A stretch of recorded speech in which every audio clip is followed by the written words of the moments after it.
What's up, everybody? Paul here from the Hoops Crew with Nuff of the Week for what might be, depending on how things play out grand final week-wise, the final Nuff of the Week for 2025. And I'm looking forward to talking about this one because at this critical point of the season, with finals on the line, with the women's game pushing along, there's been a few nightmare decisions inside of forward 50 for teams in the past weekend alone that have caused a fair bit of controversy. One of those involving the Pies and the Lions, and there's a lot of what-ifs here in terms of did that completely nip Collingwood's momentum in the bud?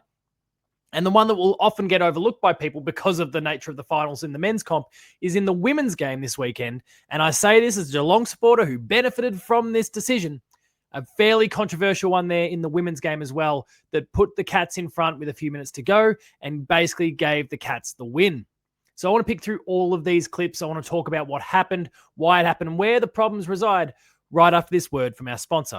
The Hoops Crew Media Network is proudly sponsored by Cyril Cook Florist. Visit them at shop 1211 Leather Street in Breakwater.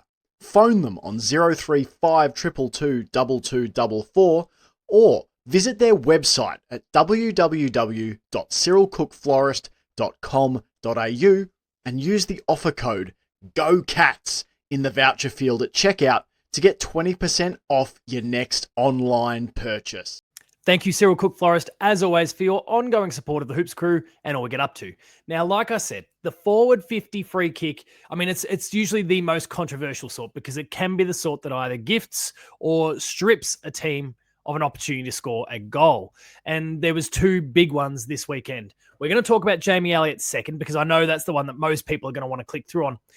And I want to alert you to what happened in the women's game on the weekend because we're still talking umpiring standards here. We're talking about umpiring inconsistencies and a whole range of other problems surrounding this game of AFL, regardless of whether you're talking about the men's or women's game. So let's begin here by looking at the final moments of, well, final moments. There's about 8 minutes to go, but we know that the women's game is a fairly low scoring thing, and it did ultimately serve to be the goal that gave the Cats the win. Let's take a look at a clip here from the women's game yesterday, courtesy of AFL.com.au, where I'm grabbing the stream here. And we'll see the decision here, for anyone unaware, is around a rushed behind call. Now take a look and see if you and I land on the same side of the line here in terms of the umpiring decision. Here the Cats. Sermon with the drag down tackle. It's close to the line. Touched and deliberate. And the thing that will get lost by people here, and this ultimately was then, there's the reaction to the deliberate call. The thing that will get lost here by a lot of people is why would she try to rush that ball over the line and give away a deliberate? Like in this particular case, there was no intent clearly, and the reaction highlights it. The confusion.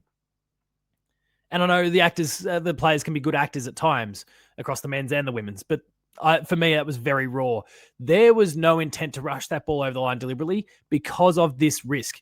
And the umpire's decision, number 22, the umpire's decision to give the free kick to the Cats here gave the Cats the win. Again, as a Cats fan, love to see it. As someone who wants the best for the game, it wasn't a good call. It was a very, very poor call. And the Cats went on to win from there. The final score, so Michaela Bowen kicked the goal. Cats, the siren blows a little bit later. With 55 seconds to go, the Power are down by 5 points. With 7 seconds to go, nothing changed. Scoreline rings, and the Cats win by 5 points. Big decision by the umpire in this case. And one half of this discussion is the fact that this was a decision that was made. The other half are decisions that weren't made by the umpires. And that's where we'll swing to the Jamie Elliott call from the prelim final. And I'm going to keep this really, really quickly because I don't want to get demonetized here by Fox Footy. We're going to take a look at the clip here that was Brandon Starcevich, Jamie Elliott, and the decision that wasn't made by the umpire. And let's, the thing that I can grab from the commentary here is that the call from the team was, that's a free kick every day of the week. The Pies would have been down by a single goal off the back of this because Jamie Elliott would have been shooting from about 15 meters almost directly in front. So let's take a look at the clip here and work with me here. We can only keep this going for a couple of seconds. Work with me here and let's determine whether this should or shouldn't have been a free kick. But I think I'm with the Pies fans here. This should have been a free kick. So let's get into it. Here's the clip. There's the contact. Let me quickly scrub here. You can see Starcevic kind of like his eyes are on the ball, which is something. But then he collides with Elliot, takes his body, takes his arms, knocks the ball cleanly out of his hands. To me, there's no ifs, buts, or maybes around that. That is also that one is a free kick, and it wasn't paid. The Pies would have been down by 6 points. They had a bit of momentum going. Instead, the Lions win by 30. And look, there's something to be said for the fact that the Lions were probably the better team on the day and perhaps would have gone on to win regardless. But with a huge fan base sitting alongside them, screaming and being incredibly hostile, don't you love those Pies fans? That might have been enough to carry them over the line, potentially.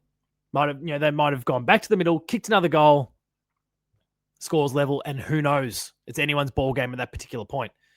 Instead, goes up the other end of the ground, Lions kick a goal, and 18 points suddenly becomes the margin, becomes 24, becomes 30, games over.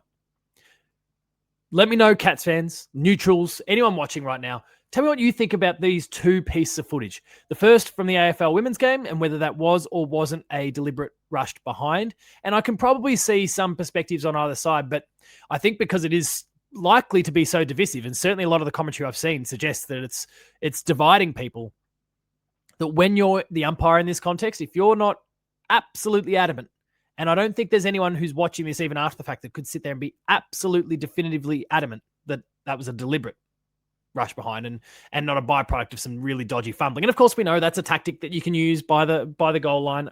Oh no, I couldn't control it, and it spills over. We know that that's a thing.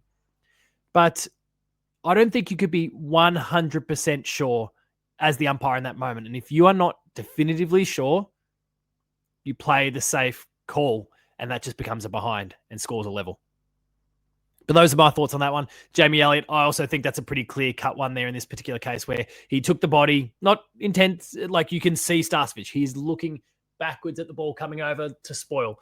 Absolutely, he's done the right thing. But he has made contact with the body. He's taken the body. He's taken the arms. And so that should be a free kick. Intentions aside. Credit to him. It was a good play. And he got lucky. But the umpiring decision was wrong there as well. Let me know what you think on these two particular topics of conversation. I'm keen to hear your thoughts in the comments around both. Maybe you agree with me one and not the other. Maybe you agree or disagree with me on both. But I'm keen to hear your thoughts on all of those because this is a broader conversation about the way the game is being umpired. And we nuffed just a couple of weeks ago. We, of course, nuffed the umpires for their decision around Cam Rayner and Mark O'Connor. And we just don't want to see these sorts of things. Brisbane have been in the headlines when it comes to free kicks. They've benefited both times. Makes me a bit anxious about this grand final. But we want to see the standard of umpiring the best that it can possibly be. And I hope that that's the case for the grand final. And I hope that that's the case for the remainder of the AFLW season as well. Let me know your thoughts. So if you like this video, make sure to drop a like on it. Subscribe to the Hoops Crew on YouTube and check out all of our other content from both myself, Ben, and the chaps. There's daily stuff popping up there from breakout videos like this to full-blown podcasts and live streams. Check all of it out. And if you enjoy it, consider checking out our Patreon. There's $5 a month that you need to spend to get access to all of the exclusive, early access, and extended content that you like. And there's a 7-day free trial to see if it's for you before you buy. And we do have lots of plans post-season as well. So don't feel like now is too late. There's absolutely stuff for you to check out. You'll find me on socials at Paul James Games. That's Twitter, Blue Sky, and Instagram. The Hoops Crew is the Hoops Crew. And until next time, remain Geelong strong, everyone. This is a stressful week now. Grand final is upon us. But thank you very much for watching. Remain Geelong strong, and I'll see you later.